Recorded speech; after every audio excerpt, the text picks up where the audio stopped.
The Book of Tobit. Tobit tells of the reward of perseverance in good works. Tobit's devotion to the law and to the Jewish way of life is answered by God's watchful benevolence, as shown in the mission of the guiding angel who writes the family fortunes. The story is set in Nineveh sometime during the exile, but details of history and geography are telescoped and are not important to the appreciation of the story.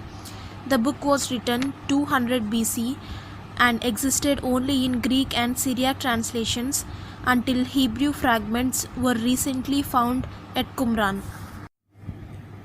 Tobith. Chapter 1. The tale of Tobith, son of Tobiel, son of Ananiel, son of Aduel, son of Gabael, of the lineage of Asiel and tribe of Naphtali. In the days of Shalmaneser, king of Assyria, he was exiled from Tishbe, which is south of Kadesh Naphtali in Upper Galilee, above Hazor, some distance to the west, north of Shaphat. Tobith the exile. I, Tobith, have walked in paths of truth and in good works all the days of my life.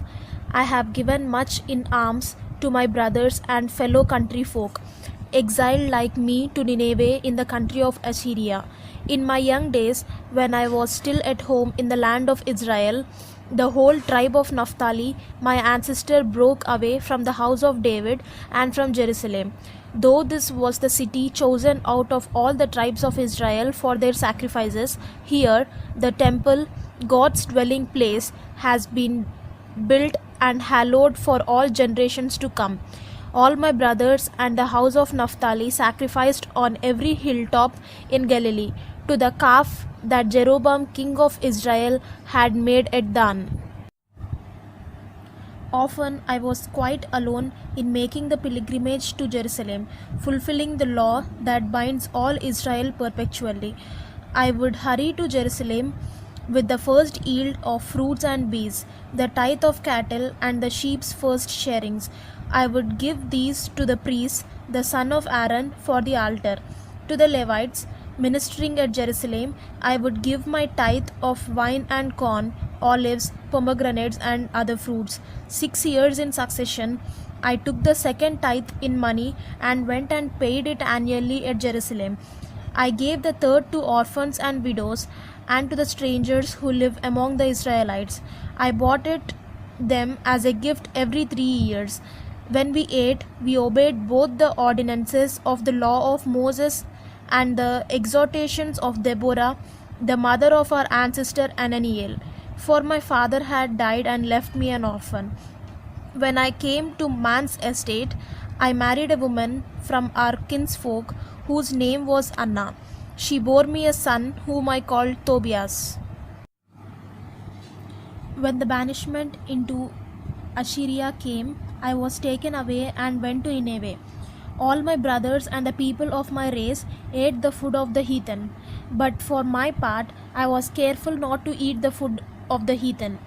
And because I had kept faith with my God with my whole heart, the Most High granted me the favor of Shalmaneser, and I became the king's purveyor. Until his death, I used to travel to Media, where I transacted business on his behalf. And I deposited sacks of silver worth 10 talents with Gabael, the brother of Gabrias, at Rages in Media. On the death of Shalmaneser, his son Sanherib succeeded. The roads into Madhya were barred, and I could no longer go there. In the days of Shalmaneser, I had often given alms to the people of my race. I gave my bread to the hungry and clothes to those who lacked them. And I buried when I saw them the bodies of my country folk thrown over the walls of Nineveh. I also buried those who were killed by Sanherib when Sanherib was beating a disorderly retreat from Judea after the king of heaven had punished his blasphemies. He killed a great number of Israelites in his rage. So I stole their bodies to bury them. Sanherib looked for them and could not find them. A Ninevite went and told the king it was I who had buried them secretly. When I knew that the king had been told about me and saw myself being hunted by men who put me to death, I was afraid and fled. All my goods were seized. They were all confiscated by the treasury. Nothing was left me but my wife Anna and my son Tobias. Less than 40 days after this, the king was murdered by his 2 sons, who then fled to the mountains of Ararat. His son Esarhaddon succeeded. Ahikar, the son of my brother Anael, was appointed chancellor of the exchequer of the kingdom and given the main ordering of affairs. Ahikar then interceded for me, and I was allowed to return to Nineveh. Since Ahikar had been chief cupbearer, keeper of the signet, administrator and treasurer under Sanherib, king of Assyria, and Esarhaddon had kept him in office. He was a relation of mine. He was my nephew. Tobith blinded. Chapter 2. In the reign of Esarhaddon, therefore I returned home, and my wife Anna was restored to me with my son Tobias. At our feast of Pentecost, there was a good dinner. I took my place for the meal. The table was brought to me, and various dishes were brought. I then said to my son Tobias, "Go, my child, and seek out some poor, loyal-hearted man among our brothers exiled in Nineveh, and bring him to share my meal. I will wait until you come back, my child." So Tobias went out to look for some poor man among our brothers, but he came back again and said, "Father." I replied, "What is it, my child?"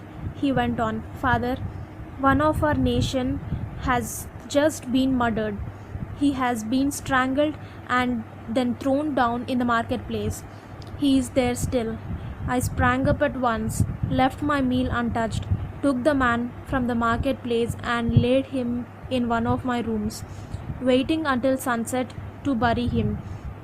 I came in again and washed myself and ate my bread in sorrow, remembering the words of the prophet Amos concerning Bethel. "I shall turn your festivals into mourning and all your singing into lamentation." And I wept.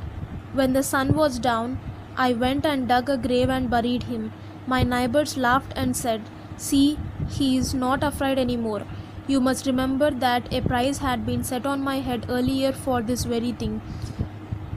Once before he had to flee, yet here he is, beginning to bury the dead again. That night I took a bath.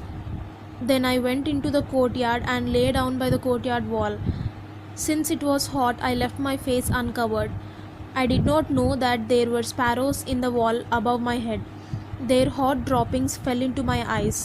This caused white spots to form, which I went to have treated by the doctors. But the more ointments they tried me with, the more the spots blinded me, and in the end I became completely blind. I remained without sight 4 years. All my brothers were distressed on my behalf, and Ahikar provided for my upkeep for 2 years until he left for Elimas. My wife Anna then undertook woman's work. She would spin wool and take cloth to weave. She used to deliver whatever had been ordered from her and then receive payment. Now, on the 7th day of the month of distress, she finished a piece of work and delivered it to her customers. They paid her all that was due, and into the bargain presented her with a kid for a meal. When the kid came into my house, it began to bleat. I called to my wife and said, "Where does this creature come from? Suppose it had been stolen. Let the owners have it back. We have no right to eat stolen goods." She said, "No, it was a present given to me over and above my wages." I did not believe her and told her to give it back to the owners. I felt deeply ashamed of her, to which she replied, "What about your own alms? What about your own good works? Everyone knows what return you have had for them." Chapter 3. Then, sad at heart, I sighed and wept and began this prayer of lamentation. You are just, O Lord, and just are all your works. All your ways are grace and truth, and you are the judge of the world. Therefore, Lord, remember me, look on me, do not punish me for my sins, or for my needless faults, or those of my ancestors. For we have sinned against you and broken your commandments, and you have given us over to be plundered, to captivity and death, to be the talk, the laughing stock and scorn of all the nations among whom you have dispersed us. And now all your decrees are true, when you deal with me as my faults deserve, and those of my ancestors, for we have neither kept your commandments nor walked in truth before you. So now, do with me as you will. Be pleased to take my life from me, so that I may be delivered from earth, and become earth again. Better death than life for me, for I have endured groundless insult, and am in deepest sorrow. Lord, be pleased to deliver me from this affliction. Let me go away to my everlasting home. Do not turn your face from me, O Lord. Better death for me than life prolonged. In the face of unrelenting misery, I can no longer bear to listen to insults. Sarah. It chanced on the same day that Sarah, the daughter of Raguel, who lived in Media at Ecbatana, also heard insults from one of her father's maids. For she had been given in marriage 7 times, and Asmodeus, the worst of demons, had killed her bridegrooms one after another before ever they had slept with her as man with wife. The servant girl said, "Yes, you kill your bridegrooms yourself. That makes 7 already to whom you have been given, and you have not once been in luck yet. Just because your bridegrooms have died, that is no reason for punishing us. Go and join them, and may we be spared the sight of any child of yours." That day she grieved, she sobbed, and she went up to her father's room intending to hang herself. But then she thought, suppose they were to blame my father, they would say, "You had an only daughter whom you loved, and now she has hanged herself for grief. I cannot cause my father a sorrow which would bring down his old age to dwelling of the dead. I should do better not to hang myself, but to beg the Lord to let me die and not live to hear any more insults." And at this, by the window, with outstretched arms, she said this prayer: "You are blessed, O God of mercy, may your name be blessed forever, and may all things you have made bless you everlastingly. And now I turn my face and I raise my eyes to you. Let your word deliver me from earth. I can hear myself insulted no longer. O Lord, you know that I have remained pure. No man has touched me. I have not dishonored your name or my father's name in this land of exile. I am my father's only daughter. He has no other child as heir. He has no brother at his side, nor has he any kinsman left, for whom I ought to keep myself. I have lost 7 husbands already. Why should I live any longer? If it does not please you to take my life, then look on me with pity. I can no longer bear to hear myself defamed." This time the prayer of each of them found favor before the glory of God, and Raphael was sent to bring remedy to them both. He was to take the white spots from the eyes of Tobith, so that he might see God's light with his own eyes. And he was to give Sarah, the daughter of Raguel, as bride to Tobias, son of Tobith, and to rid her of Asmodeus, the worst of demons, for it was to Tobias before all other suitors that she belonged by right. Tobith was coming back from the courtyard into the house at the same moment as Sarah, the daughter of Raguel, was coming down from the upper room. Tobias, chapter 4. The same day Tobith remembered the silver that he had left with Gabael at Rages in Media, and thought, I have come to the point of praying for death. I should do well to call my son Tobias and tell him about the money before I die. He summoned his son Tobias and told him, When I die, give me an honorable burial. Honor your mother and never abandon her all the days of your life. Do all that she wants and give her no reason for sorrow. Remember, my child, all the risks she ran for your sake when you were in her womb. And when she dies, bury her at my side in the same grave.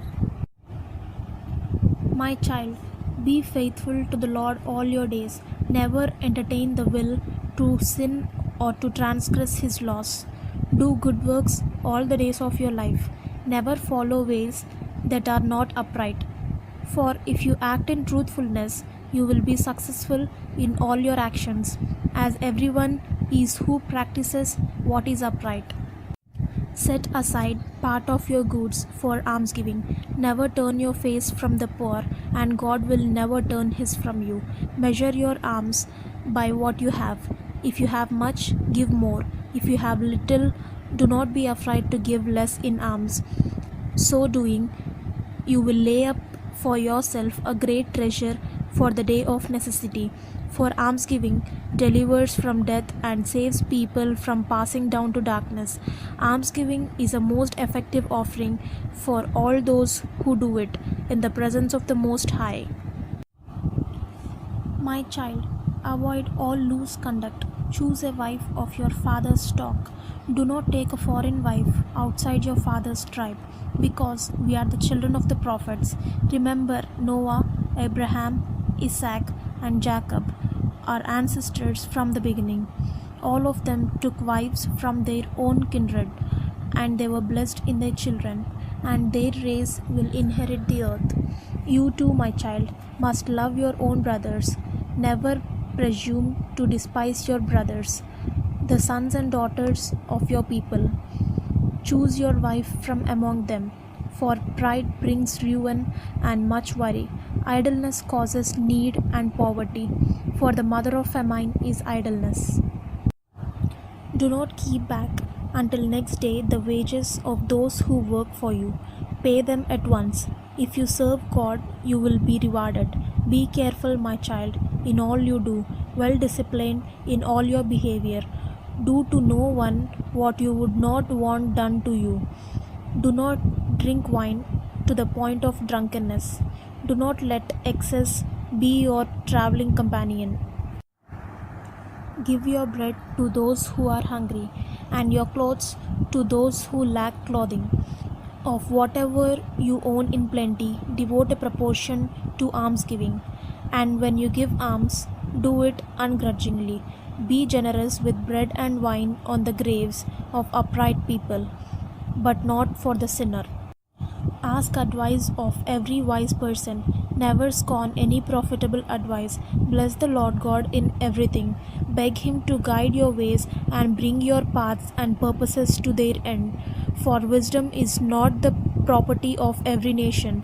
Their desire for what is good is conferred by the Lord. At his will he lifts up or he casts down to the depths of the dwelling of the dead. So now, my child, remember these precepts and never let them fade from your heart. Now, my child, I must tell you, I have left 10 talents of silver with Gabael, son of Gabrias, at Rages in Media. Do not be afraid, my child, if we have grown poor. You have great wealth if you fear God, if you shun every kind of sin, and if you do what is pleasing to the Lord your God. Raphael, chapter 5. Tobias then replied to his father Tobith, Father, I shall do everything you have told me. But how am I to recover the silver for him? He does not know me, nor I him. What token am I to give him for him to believe me and hand the silver over to me? And besides, I do not know what roads to take from this journey to Media. Then Tobith answered his son Tobias, each of us set his signature to a note which I cut in two so that each could keep half of it. I took one piece and put the other with the silver. To think it was 20 years ago I left this silver in his keeping. And now, my child, find a trustworthy travelling companion. We shall pay him for his time until you arrive back, and then go and collect the silver from Gabael.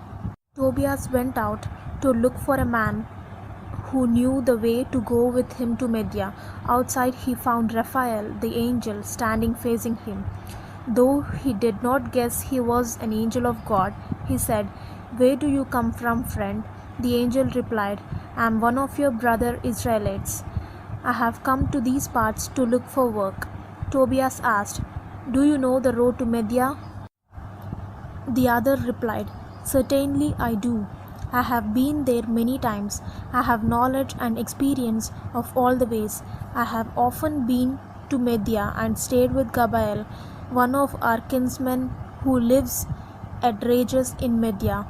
It usually takes 2 full days to get from Ecbatana to Rages. Rages lies in the mountains and Ecbatana is in the middle of the plain." Tobias said, "Wait for me, friend, while I go and tell my father.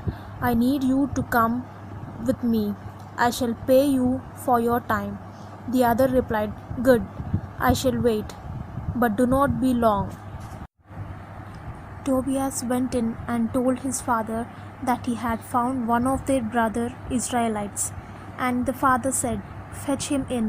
I want to find out about his family and tribe. I must see if he is going to be a reliable companion for you, my child." So Tobias went out and called him. "Friend," he said, "my father wants you." The angel came into the house. Tobit greeted him, and the other answered, wishing him happiness in plenty. Tobit replied, "Can I ever be happy again? I am a blind man. I no longer see the light of heaven. I am sunk in darkness like the dead, who see the light no more. I am a man buried alive. I hear people speak but cannot see them." The angel said, "Take comfort. Before long, God will heal you." "Take comfort," Tobit said. "My son Tobias wishes to go to Media. Will you join him as his guide?" "Brother, I will pay you," he replied. "I am willing to go with him. I know all the ways. I have often been to Media. I have crossed all its plains and mountains, and I know all its roads." Tobit said, "Brother, what family and what tribe do you belong to?"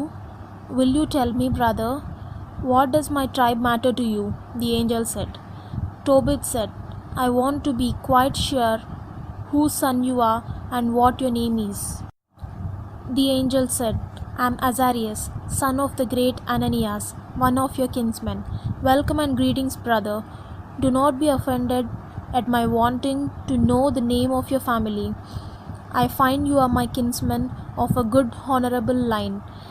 I know Ananias and Nathan, the two sons of the great Shemaiah. They used to go to Jerusalem with me. We have worshipped together there, and they have never strayed from the right path. Your brothers are worthy men. You come from good stock. Welcome." He went on, "I engage you at a drachma a day, with the same expenses as my own sons.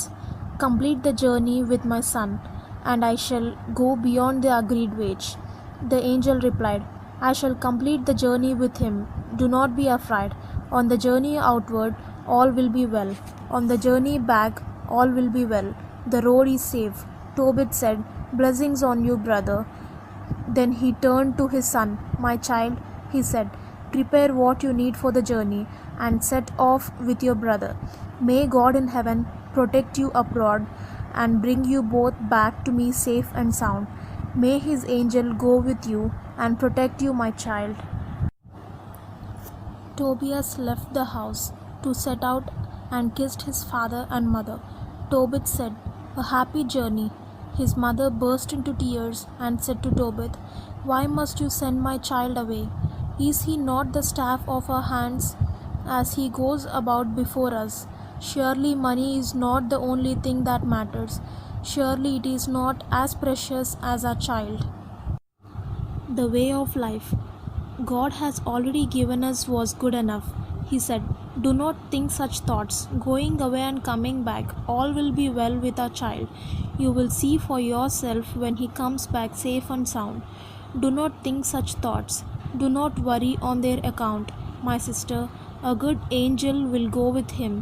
He will have a good journey and come back to us well and happy. Chapter 6. And she dried her tears. The fish.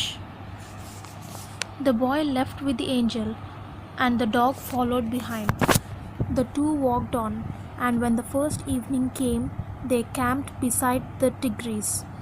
The boy had gone down to the river to wash his feet, when a great fish leapt out of the water and tried to swallow his foot. The boy gave a shout, and the angel said, "Catch the fish.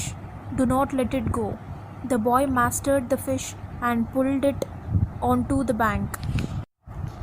The angel said, "Cut it open. Take out gall, heart, and liver. Set these aside and throw the entrails away, for gall and heart and liver have curative properties." The boy cut the fish open and took out gall and heart and liver. He fried part of the fish for his meal and kept some for salting. Then they walked on again together until they were nearly to Media. Then the boy asked the angel this question, "Brother Azarias, what can the fish's heart, liver, and gall cure?" He replied, "You burn the fish's heart and liver, and their smoke is used in the case of a man or woman plagued by a demon or evil spirit. Any such affliction disappears for good, leaving no trace. As regards the gall, this is used as an eye ointment for anyone having white spots on his eyes. After using it, you have only to blow on the spots to cure them." They entered Media and had nearly reached Ecbatana, when Raphael said to the boy, "Brother Tobias?" "Yes," he replied. The angel went on, "Tonight we are to stay with Raguel, who is a kinsman of yours. He has a daughter called Sarah, but apart from Sarah, he has no other son or daughter. Now you are her next of kin. She belongs to you before anyone else, and you may claim her father's inheritance. She is a thoughtful, courageous, and very lovely girl, and her father loves her dearly. You have the right to marry her. Listen, brother, this very evening I shall speak about the girl to her father and arrange for her to be betrothed to you. And when we come back from Rages, we can celebrate the marriage. I assure you, Raguel has no right whatever to refuse you or to betroth her to anyone else. That would be asking for death, as prescribed in the Book of Moses, once he is aware that kinship gives you the preeminent right to marry his daughter. So listen, brother, this very evening we shall speak about the girl and ask for her hand in marriage. When we come back from Rages, we shall fetch her and take her home with us." Tobias replied to Raphael, "Brother Azarias, I have been told that she has already been given in marriage 7 times, and that each time her bridegroom has died in the bridal room. He died the same night as he entered her room, and I have heard people say it was a demon that killed them. And this makes me afraid. To her, the demon does no harm because he loves her. But as soon as a man tries to approach her, he kills him. I am my father's only son, and I have no wish to die. I do not want my father and mother to grieve over me for the rest of their lives. They have no other son to bury them." The angel said, "Have you forgotten your father's advice? After all, he urged you to choose a wife from your father's family. Listen then, brother, do not worry about the demon. Take her. This very evening I promise she will be given you as your wife. Then once you are in the bridal room, take the heart and liver of the fish and lay a little of it on the burning incense. The reek will rise, the demon will smell it and flee, and there is no danger that he will ever be found near the girl again. Then before you sleep together, first stand up, both of you, and pray. Ask the Lord of heaven to grant you his grace and protection. Do not be afraid. She was destined for you from the beginning, and you are the one to save her. She will follow you, and I pledge my word she will give you children who will be like brothers to you. Do not worry. And when Tobias heard Raphael say this, when he understood that Sarah was his sister, a kinswoman of his father's family, he fell so deeply in love with her that he could no longer call his heart his own.